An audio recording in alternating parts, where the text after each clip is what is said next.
বাস্তব জীবনটা কখন কাকে কোথায় নিয়ে গিয়ে দাঁড় করায় কেউ জানে না।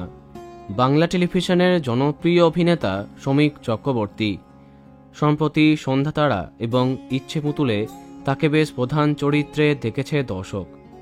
সম্প্রতি 2 ধারাবাহিকই শেষ হয়ে গেছে, যদিও ইচ্ছে পুতুলের একদম শেষ এপিসোড আগামী 10ই মার্চ। এদিকে অভিনেতার ব্যক্তিগত জীবনে সব এলোমেলো হয়ে গেল। লাইভে এসে মন খুলে কথা বললেন তিনি।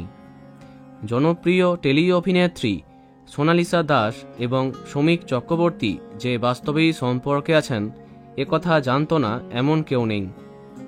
সোনালিসাকে পরবর্তীকালে ইচ্ছে পুতুলেও দেখা যায়, যদিও তার অনেক আগে থেকেই তাদের মধ্যে সম্পর্ক ছিল।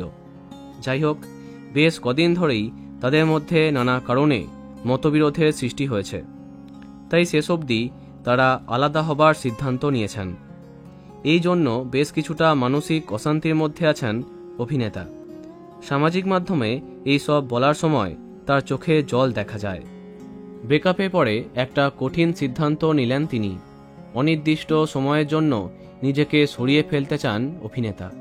তিনি জানান তাকে এখন আর দেখা যাবে না সোশ্যাল মিডিয়াতে।